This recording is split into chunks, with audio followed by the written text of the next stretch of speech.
Okay, so today we're doing a deep dive on something you guys flagged for us. Yeah. And it's pretty interesting. It's one of those, quote unquote key to a successful life type videos. Right. And it's from this YouTube channel called Winner's Motivation. Uh-huh. Um, and I guess the question is, can one YouTube video unlock all of life's mysteries? Right. Probably not, but Mm. you know, maybe we can glean a few little nuggets of wisdom here and there. Let's find out. So the video kind of jumps right into this idea that, too much of anything is bad. Okay. And that balance is really the secret to a fulfilling life. Right. And it goes on to give a list of a whole bunch of different areas of life where you need to kind of, watch out for doing things too much, like trust, love, even thinking. Mm-hmm. So I'm curious, like, what are your initial thoughts on this whole idea that too much of anything is bad?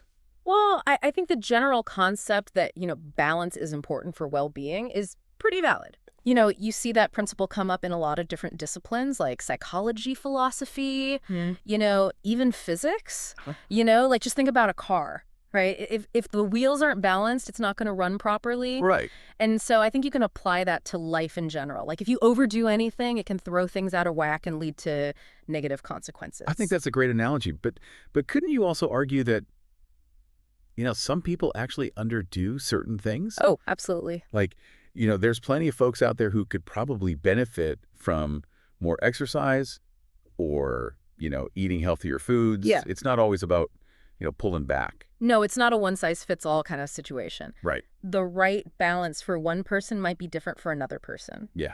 It really depends on the individual and the specific context. Yeah. It's more about finding that sweet spot where things are working well together. Gotcha. So let's kind of crack open this video and see what kind of wisdom we can find in here. One of the things that stood out to me, and maybe this is why you guys flagged it too, is this idea that thinking too much leads to depression.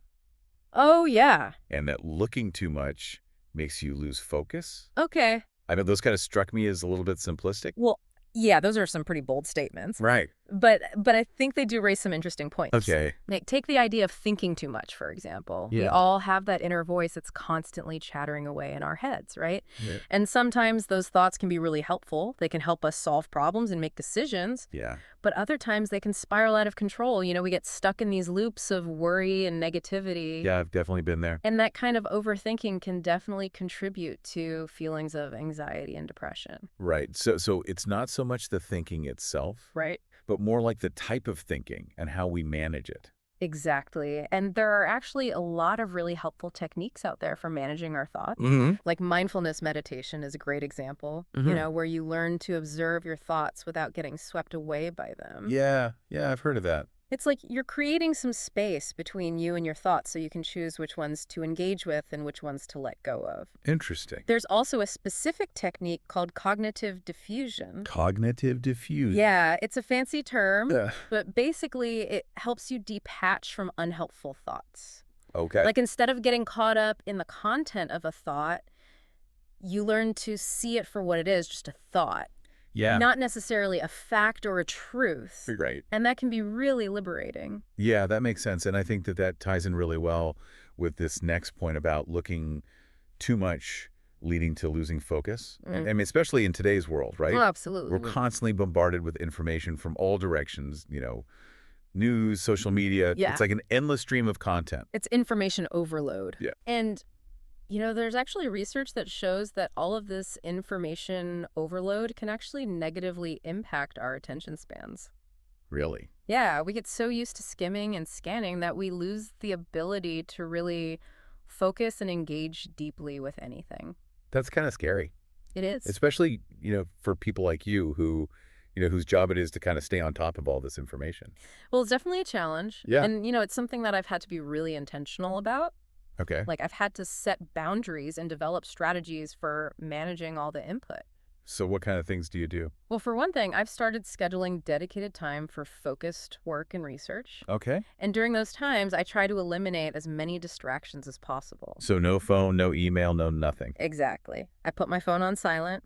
Yeah. I close all unnecessary tabs on my computer. Wow. And I just try to create a space where I can really focus on the task at hand. That's impressive. I don't know if I could do that. It takes practice, but it's definitely worth it. Yeah. Okay, so getting back to the video. Yeah. Of course, no motivational video would be complete without a call to action. Right.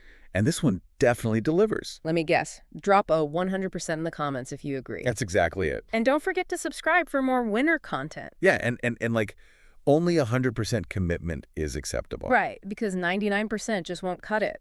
Exactly. But, it's a classic tactic. Yeah. Motivational content often uses these kind of strong emotional appeals and promises of quick fixes. It's all about grabbing attention and building a following. So no magic bullets then? Afraid, not real growth takes time and effort. Yeah. And a willingness to embrace the messiness of life. Right. There are no easy answers. So I guess the takeaway here is that, the video's message of balance is a good starting point. I agree. But, like we've been talking about, the examples they give need a little bit more nuance. Exactly. It's not about blindly following someone else's definition of balance. It's about figuring out what balance means for you in your own life. Right. And that might look different for everyone. Yeah. It's a process of self-discovery, of setting boundaries and making choices that are aligned with your values. That's a great point. So to leave you with something to think about, if you were to add one more item to this video's list of things not to do too much, what would it be and why? That's a good question. Yeah. I'll have to think about that one. All right. Well, that's it for our deep dive today. Great talking with you. Yeah, likewise. But, the exploration doesn't end here. Keep questioning, keep learning, Right. and keep striving for that sweet spot where you thrive. Absolutely. All right. We'll see you next time. See ya. Bye. Bye.